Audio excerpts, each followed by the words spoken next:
ಮಧ್ಯಪ್ರಾಚ್ಯದಲ್ಲಿನ ಭೀಕರ ಯುದ್ಧಕ್ಕೆ ಮುಕ್ತಿ ಸಿಗೋ ಲಕ್ಷಣಗಳಂತೂ ಸದ್ಯಕ್ಕೆ ಕಾಣಿಸ್ತಿಲ್ಲ. ಯಾವಾಗ ಯುದ್ಧ ನಿಲ್ಲುತ್ತೆ, ಯಾವಾಗ ಸಂಕಷ್ಟ ದೂರವಾಗುತ್ತೆ ಅನ್ನೋದೇ ಗೊತ್ತಾಗ್ತಿಲ್ಲ. ಪಾಕಿಸ್ತಾನದಲ್ಲಿ ಸಂಧಾನ ಸಭೆ ಮುರಿದು ಬೀಳ್ತಿದ್ದಂತೆ ಅಮೆರಿಕ ಸೇನೆಯ ಹರ್ಮುಜ್ ಜಲಸಂಧಿಯನ್ನ ಇರಾನ್ನಿಂದ ತನ್ನ ವಶಕ್ಕೆ ಪಡೆದಿದೆ. ಇರಾನ್ನಿಂದ ಬರ್ತಿದ್ದ ಹಡಗುಗಳನ್ನ ಅಡ್ಡ ಹಾಕ್ತಿವೆ. ಈ ಮೂಲಕ ಇರಾನ್ಗೆ ಆರ್ಥಿಕ ಪೆಟ್ಟು ನೀಡೋಕೆ ಶುರು ಮಾಡಿದೆ.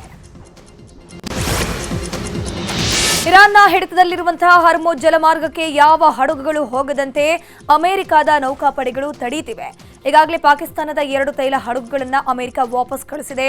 ಆಸ್ಟ್ರೇಲಿಯಾದ 3 ಹಡಗುಗಳನ್ನು ಸಮುದ್ರದಲ್ಲೇ ತಡೆದು ನಿಲ್ಲಿಸಿದೆ. ಅಪ್ಪಿತಪ್ಪಿ ಅಮೆರಿಕ ನೌಕಾಪಡೆಗಳ ಮೇಲೆ ಯಾವುದೇ ದಾಳಿ ನಡೆದರೂ ಪ್ರತಿ ದಾಳಿ ನಡೆಸುವುದಕ್ಕೆ ಯುದ್ಧ ವಿಮಾನಗಳ ಜೊತೆಗೆ ಯುಎಸ್ ಜಾರ್ಜ್ HW ಬುಷ್ ಯುದ್ಧ ನೌಕೆಗಳನ್ನು ಅರೇಬಿಯನ್ ಸಮುದ್ರದಲ್ಲಿ ಅಮೆರಿಕ ನಿಯೋಜಿಸಿದೆ. ಹರ್ಮುಜ್ ಜಲಸಂಧಿ ಮೇಲೆ ಹಿಡಿತ ಸಾಧಿಸಿದ ಇರಾನ್ ಇದೀಗ ಮತ್ತೊಂದು ಪ್ರಮುಖ ಜಲಮಾರ್ಗ ಬಲ್ ಎಲ್ ಮಂದೇಬ್ ಸ್ಥಗಿತಗೊಳಿಸೋ ಬೆದರಿಕೆಯನ್ನ ಹಾಕಿದೆ. ಅಮೆರಿಕ ಹರ್ಮುಜ್ ಜಲಮಾರ್ಗಕ್ಕೆ ದಿಗ್ಬಂಧನ ಹಾಕಿದ್ರೆ ಬಾಬ್ ಅಲ್ ಮಂದೇಬ್ ಜಲಮಾರ್ಗವನ್ನ ಕ್ಲೋಸ್ ಮಾಡ್ತೀವಿ ಅಂತ ಇರಾನ್ ಎಚ್ಚರಿಕೆ ನೀಡಿದೆ. ಹರ್ಮುಜ್ಗೆ ಬರೋರನ್ನ ಅಡ್ಡಪಡಿಸೋರಿಗೆ ಉಳಿಗಾಲ ಇಲ್ಲ ಅಂತ ವಾರ್ನಿಂಗ್ ಅನ್ನು ಕೊಟ್ಟಿದೆ. ಇದು ಜಾಗತಿಕ ಇಂಧನ ಮತ್ತು ಪೂರೈಕೆ ಸರಪಳಿ ಮೇಲೆ ದುಷ್ಪರಿಣಾಮ ಬೀರೋ ಆತಂಕ ಹೆಚ್ಚಿಸಿದೆ. ಹರ್ಮುಜ್ನಲ್ಲಿ ಬಿಕ್ಕಟ್ಟು ತೀವ್ರವಾಗ್ತಾ ಇದ್ದಂತೆ ಅಂತಾರಾಷ್ಟ್ರೀಯ ಮಾರುಕಟ್ಟೆಯಲ್ಲಿ ಕಚ್ಚಾ ತೈಲದ ಬೆಲೆ ಗಗನಮುಖಿಯಾಗಿದೆ. ಕಚ್ಚಾ ತೈಲ ಇಂದು ಬ್ಯಾರೆಲ್ಗೆ $102ಗಿಂತ ಹೆಚ್ಚಳವಾಗಿದೆ. ಭಾರೀ ಪ್ರಮಾಣದಲ್ಲಿ ಏರಿಕೆಯಾಗಿದ್ದ ಕಚ್ಚಾ ತೈಲದ ಬೆಲೆ ಕದನ ವಿರಾಮ ಘೋಷಣೆಯಾಗ್ತಿದ್ದಂತೆ ಇಳಿಮುಖ ಕಂಡಿತ್ತು. ಆದ್ರೀಗ ಮತ್ತೆ ಸಂಘರ್ಷ ಜಾಸ್ತಿ ಆಗ್ತಿದ್ದಂತೆ ದಾಖಲೆ ಪ್ರಮಾಣದಲ್ಲಿ ಹೆಚ್ಚಳವಾಗ್ತಿದೆ. ಹೀಗಾಗಿ ಮತ್ತೊಮ್ಮೆ ಇಡೀ ವಿಶ್ವಕ್ಕೆ ಬೆಲೆ ಏರಿಕೆಯ ಬಿಸಿ ತಟ್ಟಲಿದೆ. ಇನ್ನು ಹರ್ಮುಜ್ ಬಿಕ್ಕಟ್ಟಿನ ಮಧ್ಯೆ ಭಾರತಕ್ಕೆ ಒಂದು ಗುಡ್ ನ್ಯೂಸ್ ಸಿಕ್ಕಿದೆ. 20,400 ಮೆಟ್ರಿಕ್ ಟನ್ LPG ಹೊತ್ತಿರುವಂತಹ ಜಗ್ ವಿಕ್ರಮ್ ಹೆಸರಿನ ಹಡಗು ಹರ್ಮುಜ್ ಜಲಸಂಧಿ ದಾಟಿದೆ. ಈ ಹಡಗು ಇಂದು ಗುಜರಾತ್ನ ಕಾಂಡ್ಲಾ ಬಂದರು ತಲುಪುವ ಸಾಧ್ಯತೆ ಇದೆ ಅಂತ ಕೇಂದ್ರ ಇಂಧನ ಸಚಿವಾಲಯ ಹೇಳಿದೆ. ಗಲ್ಫ್ ರಾಷ್ಟ್ರಗಳಲ್ಲಿ ಯುದ್ಧ ಹಿನ್ನೆಲೆ ಚಿಕ್ಕಬಳ್ಳಾಪುರ ಜಿಲ್ಲೆಯ ರೈತರು ಸಂಕಷ್ಟಕ್ಕೆ ಸಿಕ್ಕಾಕೊಂಡಿದ್ದಾರೆ. ತರಕಾರಿಗೆ ಬೆಲೆ ಸಿಗದೆ ರೈತರು ಪರದಾಡುವಂತಾಗಿದೆ. 100 ಹೆಕ್ಟೇರ್ ಆಲೂಗಡ್ಡೆ ಬೆಳೆದ ರೈತರಿಗೆ ಭಾರೀ ನಷ್ಟ ಉಂಟಾಗಿದೆ. ಶಿಡ್ಲಘಟ್ಟ ತಾಲೂಕಿನ ಆಬ್ಲೂಡು ಗ್ರಾಮದ ರೈತ ಕೃಷ್ಣ ಆಲೂಗಡ್ಡೆ ಬೆಳೆದಿದ್ದು ಕೂಲಿ ಕಾರ್ಮಿಕರಿಗೆ ಹಣ ಕೊಡೋಕ್ಕೂ ಆಗದೆ ರೈತ ಪರದಾಟ ನಡೆಸಿದ್ದಾರೆ. ಆಂಧ್ರ, ಮಹಾರಾಷ್ಟ್ರ, ತಮಿಳುನಾಡು, ತೆಲಂಗಾಣ ರಾಜ್ಯಗಳಿಗೆ ರಫ್ತಾಗ್ತಿದ್ದ ಆಲೂಗಡ್ಡೆಗೆ ಬೆಂಬಲ ಬೆಲೆಯೇ ಇಲ್ಲದಂತಾಗಿದೆ. ಒಂದ್ ಕಡೆ ಗ್ಯಾಸ್ ಸಿಗದೆ ಹೋಟೆಲ್ ಬಂದ್ ಆಗಿದೆ. ಮತ್ತೊಂದು ಕಡೆ ಆಲೂಗಡ್ಡೆ ಬೆಳೆದ ರೈತರು ಬೆಲೆ ಇಲ್ಲದೆ ಕಂಗಾಲಾಗಿದ್ದಾರೆ. $800 ಮಾರಾಟವಾಗ್ತಿದ್ದ ಒಂದು ಮೂಟೆ ಆಲೂಗಡ್ಡೆ ಈಗ ಕೇವಲ $300 ಮಾರಾಟವಾಗ್ತಿದೆ. ಹೋಟೆಲ್ಗಳಲ್ಲಿ ಗ್ಯಾಸ್ ಕೊರತೆಯಿಂದಾಗಿ ಫಾಸ್ಟ್ ಫುಡ್ ಅಂಗಡಿಗಳು ಬಂದ್ ಆಗಿವೆ. ಹೀಗಾಗಿ ತರಕಾರಿಗೆ ಬೇಡಿಕೆ ಕುಸಿದಿದೆ. ಕೋಲಾರದಲ್ಲಿ ತರಕಾರಿಗಳ ಬೆಲೆ ತೀವ್ರ ಕುಸಿತ ಕಂಡಿದ್ದು ಅನ್ನದಾತರು ಕಂಗಾಲಾಗಿದ್ದಾರೆ. ಹೋಟೆಲ್ಗಳಲ್ಲಿ ಗ್ಯಾಸ್ ಸಿಲಿಂಡರ್ ಅಭಾವ ಹಿನ್ನೆಲೆಯಲ್ಲಿ ತರಕಾರಿ ಸೇಲ್ ಆಗದೆ ಭಾರೀ ಹೊಡೆತ ಬಿದ್ದಿದೆ. ಬೆಂಗಳೂರು, ಚೆನ್ನೈ ಹಾಗೂ ಆಂಧ್ರಕ್ಕೆ ಪೂರೈಕೆ ಆಗ್ತಿದ್ದ ಬಜ್ಜಿ ಮೆಣಸು ಪೂರೈಕೆ ಕೂಡ ಬಂದ್ ಆಗಿದೆ. 1 ಕೆಜಿ ಬಜ್ಜಿ ಮೆಣಸಿನಕಾಯಿ ಬೆಲೆ $10 ಕುಸಿದಿದ್ದು ಮೆಣಸು ಹಾಕಿದ ರೈತರು ಕಂಗಾಲಾಗಿ ಹೋಗಿದ್ದಾರೆ. ಕ್ಯಾರೆಟ್, ಎಲೆಕೋಸು, ಹೂಕೋಸು ಬೆಲೆಯಲ್ಲೂ ಕುಸಿತ, ಬೇಡಿಕೆಯೂ ಕೂಡ ಕುಸಿತ ಕಾಣ್ತಿದೆ. ಎಪಿಎಂಸಿಯಲ್ಲಿ ಮಾರಾಟಕ್ಕೆ ತಂದಿದ್ದ ಮೆಣಸು ಸೇಲ್ ಆಗದೆ ರೈತರು ತಿಪ್ಪಿಗೆ ಸುರಿತಿದ್ದಾರೆ. ರಾಜ್ಯ ಕಾಂಗ್ರೆಸ್ ಪಕ್ಷದಲ್ಲಿ ನಾಯಕತ್ವದ ಬದಲಾವಣೆ ಮತ್ತು ಸಚಿವ ಸಂಪುಟ ಪುನಾರಚನೆ ಸದ್ದು ಜೋರಾಗಿ ನಡೀತಾ ಇದೆ. ಸಂಪುಟ ಪುನಾರಚನೆಗೆ ದೆಹಲಿಯಲ್ಲಿ ಕೈ ಶಾಸಕರು ಸರ್ಕಸ್ ಮಾಡ್ತಿದ್ದಾರೆ. ಈಗಾಗಲೇ ಕಾಂಗ್ರೆಸ್ನ 30 ಶಾಸಕರು ದೆಹಲಿಯಲ್ಲಿ ಎಐಸಿಸಿ ಅಧ್ಯಕ್ಷ ಮಲ್ಲಿಕಾರ್ಜುನ ಖರ್ಗೆ ಅವರನ್ನ ಭೇಟಿಯಾಗಿ ಚರ್ಚೆ ನಡೆಸಿದ್ದಾರೆ. ತಮಗೂ ಸಚಿವ ಸ್ಥಾನ ನೀಡುವಂತೆ ಮನವಿ ಮಾಡಿದ್ದಾರೆ. ಇನ್ನು ಖರ್ಗೆ ಭೇಟಿ ಬಳಿಕ ಶಾಸಕ ಹಾಗೂ ದೆಹಲಿಯ ವಿಶೇಷ ಪ್ರತಿನಿಧಿ ಟಿಬಿ ಜಯಚಂದ್ರ ಪ್ರತಿಕ್ರಿಯಿಸಿದ್ದು, ಸಚಿವ ಸಂಪುಟ ಪುನರಚನೆ ಕುರಿತು ಚರ್ಚೆ ಮಾಡಿದ್ದೀವಿ. ಸಹಾನುಭೂತಿಯಿಂದ ನಮ್ಮ ಮನವಿ ಕೇಳಿದ್ದಾರೆ. ಅವರು ಸೂಕ್ತ ಸಮಯದಲ್ಲಿ ನಿರ್ಧಾರವನ್ನು ತೆಗೆದುಕೊಳ್ತಾರೆ. ಆದರೆ ಸಿಎಂ ಬದಲಾವಣೆ ಕುರಿತು ನಾವು ಯಾವುದೇ ಚರ್ಚೆ ಮಾಡಿಲ್ಲ ಅಂತಂದ್ರು. ದಾವಣಗೆರೆ ದಕ್ಷಿಣ ಉಪಚುನಾವಣೆಯಲ್ಲಿ ಸಚಿವ ಜಮೀರ್ ಅಹಮದ್ ಖಾನ್ ಪಕ್ಷ ವಿರೋಧಿ ಚಟುವಟಿಕೆ ಮಾಡಿದ್ದಾರೆ ಅನ್ನೋ ಆರೋಪ ಕೇಳಿಬಂದಿದೆ. ಜಮೀರ್, ನಜೀರ್, ಜಬ್ಬಾರ್ ಮೇಲೆ ಆರೋಪ ಕೇಳಿಬಂದಿರುವಂಥದ್ದು. ಈಗಾಗಲೇ ಇಬ್ಬರ ಮೇಲೆ ಕ್ರಮ ಕೈಗೊಳ್ಳಲಾಗಿದೆ. ಅಲ್ಲದೆ ಜಮೀರ್ ಅಹಮದ್ ಎಸ್ಡಿಪಿಐಗೆ 8 ರಿಂದ 10 ಕೋಟಿ ಫಂಡಿಂಗ್ ಮಾಡಿದ್ದಾರೆ ಎಂಬ ಆರೋಪ ಕೂಡ ಇದೆ. ಇದೀಗ ಪಕ್ಷ ವಿರೋಧಿ ಆರೋಪದಲ್ಲಿ ಜಮೀರ್ ತಲೆದಂಡ ಆಗೋ ಸಾಧ್ಯತೆ ಇದೆ. ಈ ಹಿನ್ನೆಲೆಯಿಂದ ಸಿಎಂ ಸಿದ್ದರಾಮಯ್ಯ ಜೊತೆ ಜಮೀರ್ ಮಾತುಕತೆ ನಡೆಸಿ ಹೈಕಮಾಂಡ್ ಆದೇಶಕ್ಕೂ ಮುನ್ನ ಸಿಎಂಗೆ ವಿವರಣೆಯನ್ನ ಕೊಡಲಿದ್ದಾರೆ. ಉಪಚುನಾವಣೆ ಭಿನ್ನಮತದಿಂದ ಸಿಎಂ ರಾಜಕೀಯ ಕಾರ್ಯದರ್ಶಿ ಸ್ಥಾನಕ್ಕೆ ರಾಜೀನಾಮೆ ನೀಡುವಂತೆ ನಾಜೀರ್ ಅಹಮದ್ ಮೇಲೆ ಒತ್ತಡ ಹೆಚ್ಚಳವಾಗಿದೆ. ಈ ಬೆನ್ನಲ್ಲೇ ನಾಜೀರ್ ಬೆನ್ನಿಗೆ ಮುಸ್ಲಿಂ ಮುಖಂಡರು ನಿಂತಿದ್ದಾರೆ. ಕೋಲಾರ, ಚಿಕ್ಕಬಳ್ಳಾಪುರ ಭಾಗದಿಂದ ನೂರಾರು ಮಂದಿ ಆಗಮಿಸಿ ಬೆಂಬಲವನ್ನು ಸೂಚಿಸಿದ್ದಾರೆ. ನಾಜೀರ್ ಅಹಮದ್ ಪಕ್ಷ ವಿರೋಧಿ ಚಟುವಟಿಕೆ ಮಾಡಿಲ್ಲ. ಇದು ನಾಜೀರ್ ಅಹಮದ್ಗೆ ಸಚಿವ ಸ್ಥಾನ ತಪ್ಪಿಸೋಕೆ ಮಾಡ್ತಿರೋ ಹುನ್ನಾರ. ಪ್ರಮೋಷನ್ ಬದಲು ಡಿಮೋಷನ್ ಮಾಡೋಕೆ ಹೊರಟಿದ್ದಾರೆ ಅಂತ ನಾಜೀರ್ ಬೆಂಬಲಿಗರು ಕಿಡಿಕಾರಿದ್ರು. ಈ ನಡುವೆ ಸಿಎಂ ರಾಜಕೀಯ ಕಾರ್ಯದರ್ಶಿ ಹುದ್ದೆಗೆ ನಾನ್ಯಾಕೆ ರಾಜೀನಾಮೆ ಕೊಡಲಿ ಅಂತ ನಾಜೀರ್ ಅಹಮದ್ ಉಲ್ಟಾ ಹೊಡೆದಿದ್ದಾರೆ. ಸಾದಿಕ್ ಪೈಲ್ವಾನ್ಗೆ ನಾಮಪತ್ರ ಸಲ್ಲಿಸೋಕೆ ಸೂಚಿಸಿ ಬಳಿಕ ವಾಪಸ್ ಪಡ್ಕೊಳ್ಳದಂತೆ ನೋಡಿಕೊಂಡಂತಹ ಆರೋಪ ಹಿನ್ನೆಲೆಯಲ್ಲಿ ರಾಜೀನಾಮೆಗೆ ಹೈಕಮಾಂಡ್ ಸೂಚನೆ ಕೊಟ್ಟಿತ್ತು. ಆದರೆ ನಾನು ರಾಜೀನಾಮೆ ಕೊಡಲ್ಲ ಅಂತ ಹೇಳಿದ್ದಾರೆ. ಕಾಂಗ್ರೆಸ್ ಒಳಗಿನ ಬೆಳವಣಿಗೆಗಳ ಬಗ್ಗೆ ಬಿಜೆಪಿ ರಾಜ್ಯಾಧ್ಯಕ್ಷ ಬಿವೈ ವಿಜೇಂದ್ರ ಮಾತನಾಡಿದ್ದಾರೆ. ದಾವಣಗೆರೆ ಸೋಲಿನ ಮುನ್ಸೂಚನೆಯಿಂದ ಕಾಂಗ್ರೆಸ್ನಲ್ಲಿ ತಲೆದಂಡವಾಗ್ತಿದೆ. ಸಿಎಂ ರಾಜಕೀಯ ಕಾರ್ಯದರ್ಶಿ ತಮ್ಮ ಸ್ಥಾನಕ್ಕೆ ರಾಜೀನಾಮೆ ಕೊಡ್ತಿದ್ದಾರೆ. ಮಂತ್ರಿ ಸ್ಥಾನಕ್ಕಾಗಿ ಕೆಲವು ಶಾಸಕರು ದೆಹಲಿ ಪರೇಡ್ ಮಾಡ್ತಿದ್ದಾರೆ. ಮತ್ತೆ ಕೆಲವರು ಬದಲಾವಣೆ ಮಾಡುವಂತೆ ದೆಹಲಿಗೆ ಹೋಗೋಕೆ ರೆಡಿ ಆಗ್ತಿದ್ದಾರೆ. ಕಾಂಗ್ರೆಸ್ನಲ್ಲಿ ಅಲ್ಲೋಲ ಕಲ್ಲೋಲ ಆಗತ್ತೆ ಅಂತ ಹೇಳಿದ್ರು.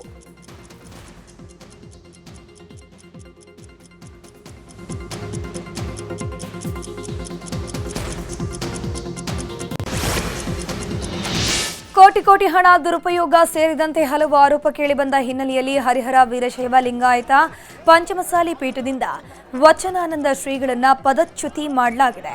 ವಚನಾನಂದ ಸ್ವಾಮೀಜಿಯ ಪದಚ್ಯುತಿ ಆಗ್ತಿದ್ದಂತೆ ಹರಿಹರ ವೀರಶೈವ ಲಿಂಗಾಯತ ಪಂಚಮಸಾಲಿ ಮಠದ ಬಳಿ ಆಕ್ರೋಶ ವ್ಯಕ್ತವಾಗಿದೆ.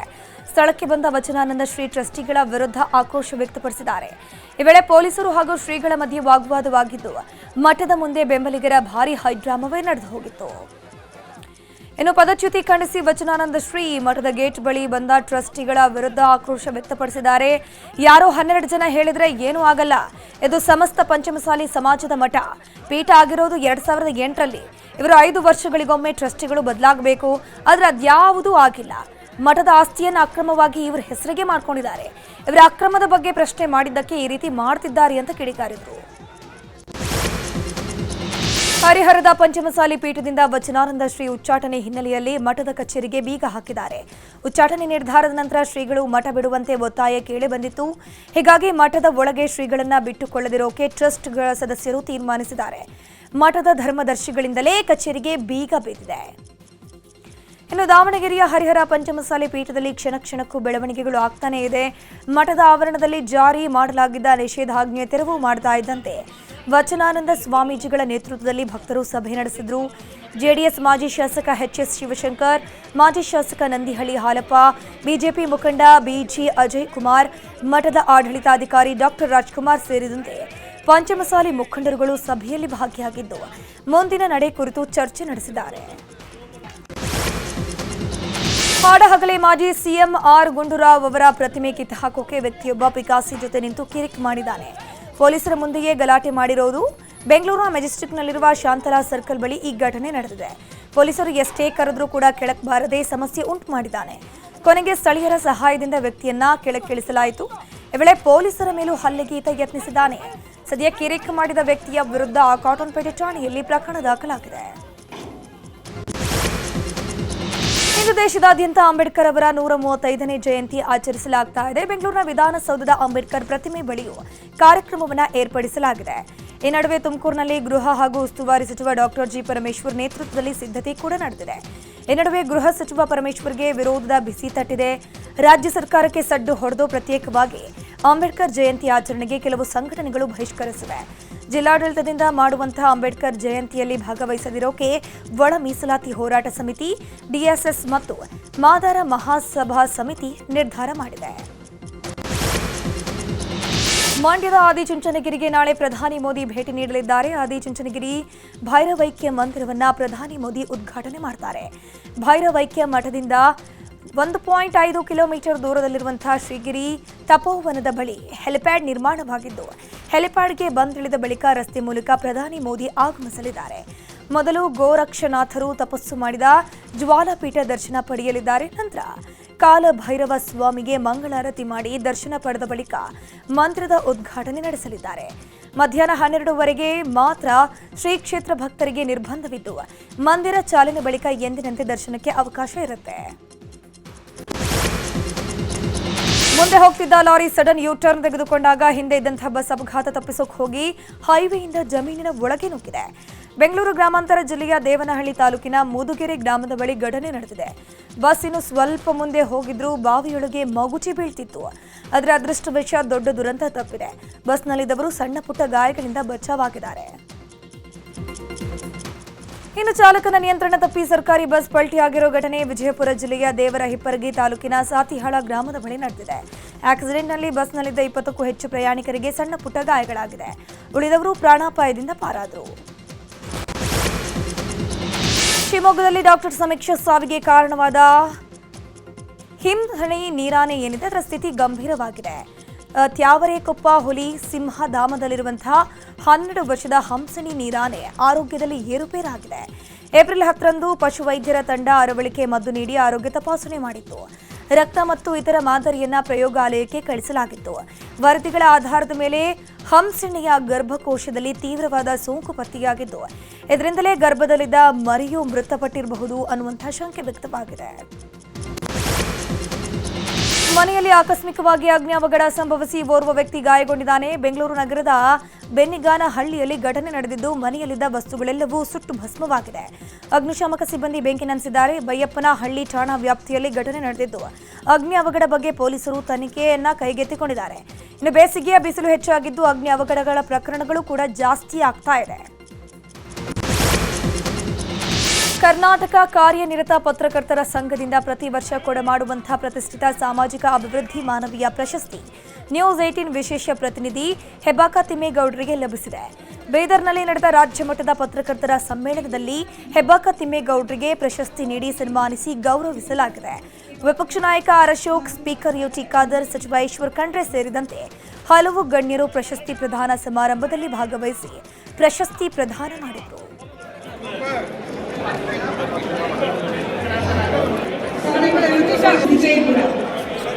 ವಿದ್ಯುನ್ಮಾನ ವಿಭಾಗ ಸುವರ್ಣ ಟಿವಿ ಪ್ರಮೋದ್ ಟಿವಿ ನಾಯಕ್ ವಿಶೇಷ ಪ್ರಶಸ್ತಿಗೆ ಭಾಜನರಾಗ್ತಾ ಇದ್ದಾರೆ. ವಿಜಯ್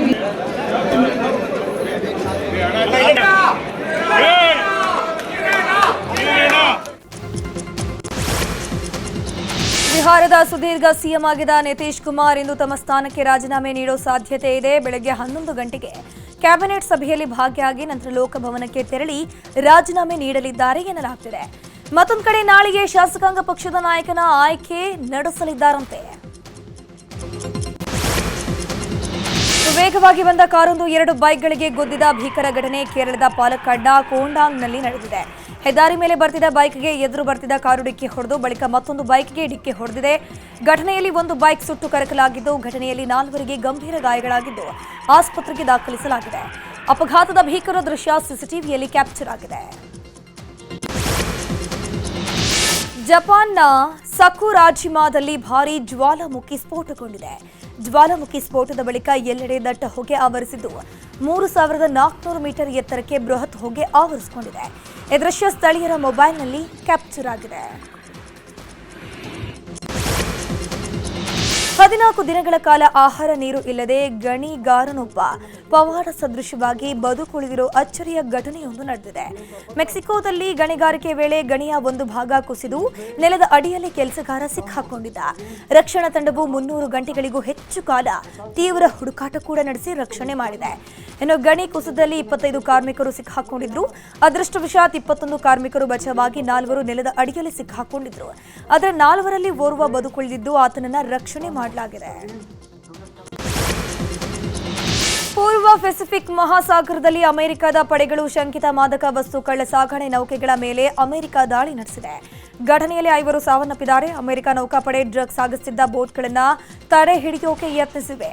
ಪರಿಸ್ಥಿತಿ ಕೈಮೀರಿದಾಗ ಗುಂಡಿನ ಚಕಮಕಿಯಾಗಿದೆ. ಬೋಟ್ ಸ್ಫೋಟಗೊಳಿಸಲಾಗಿದ್ದು 5 ಸಾವನ್ನಪ್ಪಿದ್ದಾರೆ. ನೈಜೀರಿಯಾದಲ್ಲಿ ಬೋಕೋ ಹರಾಮ್ ಭಯೋತ್ಪಾದಕರ ಮೇಲೆ ವೈಮಾನಿಕ ದಾಳಿ ನಡೆದಿದೆ. ಈ ದಾಳಿಯಲ್ಲಿ 100ಕ್ಕೂ ಹೆಚ್ಚು ನಾಗರಿಕರು ಸಾವನ್ನಪ್ಪಿದರೆ 35ಕ್ಕೂ ಹೆಚ್ಚು ಜನರು ಗಾಯಗೊಂಡಿದ್ದಾರೆ. ನೈಜೀರಿಯಾದ ಯೋಬೆ ರಾಜ್ಯದಲ್ಲಿ ಜಿಲ್ಲಿ ಗ್ರಾಮದಲ್ಲಿ ಮಿಲಿಟರಿ ವಿಮಾನಗಳು ಏರ್ ಸ್ಟ್ರೈಕ್ ಮಿಸ್ ಆಗಿವೆ. ಬೋಕೋ ಹರಾಮ್ ಭಯೋತ್ಪಾದಕರನ್ನ ಗುರಿಯಾಗಿಸಿ ದಾಳಿ ಮಾಡಲಾಗಿತ್ತು. ಅದು ಜಿಲ್ಲಿ ಗ್ರಾಮದ ಮಾರುಕಟ್ಟೆ ಮೇಲೆ ಬಿದ್ದಿದೆ. ಸುಮಾರು 100ಕ್ಕೂ ಅಧಿಕ ಮಂದಿ ಮೃತಪಟ್ಟಿದ್ದಾರೆ. ಬೆಂಗಳೂರಿನ ಚಿನ್ನಸ್ವಾಮಿ ಕ್ರೀಡಾಂಗಣದಲ್ಲಿ ಐಪಿಎಲ್ ಪಂದ್ಯಗಳು ನಡೀತಾ ಇರೋದ್ರಿಂದ ಮೆಟ್ರೋ ಸೇವೆಯನ್ನ ವಿಸ್ತರಣೆಗೊಳಿಸಲಾಗಿದೆ. ನಾಳೆ ಆರ್ಸಿಬಿ ಹಾಗೂ ಲಕ್ನೋ ವಿರುದ್ಧದ ಪಂದ್ಯ ಹಾಗೂ ಏಪ್ರಿಲ್ 24ರಂದು ಗುಜರಾತ್ ಟೈಟಾನ್ಸ್ ಜೊತೆ ಪಂದ್ಯ ಚಿನ್ನಸ್ವಾಮಿ ಕ್ರೀಡಾಂಗಣದಲ್ಲಿ ನಡೆಯಲಿದೆ. ಈ ಹಿನ್ನೆಲೆ ನಾಳೆ ಹಾಗೂ ಏಪ್ರಿಲ್ 24ರಂದು ರಾತ್ರಿ 2 ಗಂಟೆವರೆಗೂ ಸೇವೆಯನ್ನು ವಿಸ್ತರಣೆ ಮಾಡಲಾಗಿದೆ. ಎಲ್ಲ ಟರ್ಮಿನಲ್ ನಿಲ್ದಾಣಗಳಿಂದಲೂ ಲೇಟ್ ನೈಟ್ ರೈಲು ಓಡಾಡಲಿದ್ದು ಮೆಜೆಸ್ಟಿಕ್ನಿಂದ ರಾತ್ರಿ 1ವರೆಗೆ ಕೊನೆಯ ಮೆಟ್ರೋ ಇರುತ್ತೆ. ಜೊತೆಗೆ ಡಿಜಿಟಲ್ ಟಿಕೆಟ್ ಮೂಲಕ ಸುಲಭ ಪ್ರಯಾಣದ ವ್ಯವಸ್ಥೆ ಮಾಡಲಾಗಿದ್ದು ಹಲವು ಮೆಟ್ರೋ ನಿಲ್ದಾಣದಲ್ಲಿ ಹೆಚ್ಚುವರಿ ಪಾರ್ಕಿಂಗ್ ವ್ಯವಸ್ಥೆಯನ್ನು ಮಾಡಲಾಗಿದೆ. ಹೈದರಾಬಾದ್ ತಂಡ ತವರಿನಲ್ಲಿ ರಾಜಸ್ಥಾನದ ವಿರುದ್ಧ ಭರ್ಜರಿಯಾಗಿ 57 ರನ್ಗಳ ಜಯ ದಾಖಲಿಸಿದೆ. ಮೊದಲು ಬ್ಯಾಟಿಂಗ್ ಮಾಡಿದ ಸನ್ ರೈಸರ್ಸ್ ಹೈದರಾಬಾದ್ ತಂಡ 20 ಓವರ್ಗಳಲ್ಲಿ 6 ವಿಕೆಟ್ ಅನ್ನು ಕಳೆದುಕೊಂಡು 216 ರನ್ ಗಳಿಸಿತ್ತು. 217 ರನ್ಗಳ ಬೃಹತ್ ಗುರಿಯನ್ನ ಬೆನ್ನಟ್ಟಿದ್ದಂತಹ ರಾಜಸ್ಥಾನ್ ರಾಯಲ್ಸ್ ಹೀನಾಯ ಬ್ಯಾಟಿಂಗ್ ಪ್ರದರ್ಶನ ತೋರಿದ್ದು 159 ರನ್ಗಳಿಗೆ ಸರ್ವ ಪತನ ಕಂಡಿದೆ. ಕೊನೆಗೆ 57 ರನ್ಗಳಿಂದ ಸೋಲನ್ನು ಒಪ್ಪಿಕೊಂಡಿದೆ. ಈ ಬಾರಿ ಐಪಿಎಲ್ನಲ್ಲಿ ಸತತ ಸೋಲುಗಳಿಂದ ಕಂಗೆಟ್ಟು ಅಂಕಪಟ್ಟಿಯಲ್ಲಿ ಕೊನೆ 2 ಸ್ಥಾನದಲ್ಲಿರುವಂತಹ ಚೆನ್ನೈ ಸೂಪರ್ ಕಿಂಗ್ಸ್ ಹಾಗೂ ಕೋಲ್ಕತ್ತಾ ನೈಟ್ ರೈಡರ್ಸ್ ತಂಡಗಳು ಇವತ್ತು ಪರಸ್ಪರ ಮುಖಾಮುಖಿಯಾಗಲಿವೆ. 2 ತಂಡಗಳಿಗೂ ಗೆಲುವು ಅನಿವಾರ್ಯವಾಗಿದ್ದು ಅಂಕಪಟ್ಟಿಯಲ್ಲಿ ಮೇಲೆ ಏರೋಕೆ ಕಾಯುತ್ತಾ ಇದೆ. ಚೆನ್ನೈನ ಚೆಪಾಕ್ ಸ್ಟೇಡಿಯಂನಲ್ಲಿ ಸಂಜೆ 7:30 ಸುಮಾರಿಗೆ ಪಂದ್ಯ ಆರಂಭ ಆಗಲಿದೆ. ನೀಲ್ ನಿರ್ದೇಶನದ ಡ್ರ್ಯಾಗನ್ಗಾಗಿ ಜೂನಿಯರ್ ಎನ್ಟಿಆರ್ ತಮ್ಮ ದೇಹವನ್ನ ಹುರಿಗೊಳಿಸಿದ್ದಾರೆ. ಜಿಮ್ನಲ್ಲಿ ಸಾಕಷ್ಟು ಬೆವರಿಳಿಸಿ ತಮ್ಮ ಬಾಡಿಯನ್ನ ಟೋನ್ ಮಾಡಿಕೊಂಡಿದ್ದು ಅದರ ಫೋಟೋವನ್ನು ಎಕ್ಸ್ನಲ್ಲಿ ಹಂಚಿಕೊಂಡಿದ್ದಾರೆ. ಸದ್ಯ ಈ ಫೋಟೋ ಸಖತ್ತಾಗಿ ವೈರಲ್ ಆಗಿದೆ.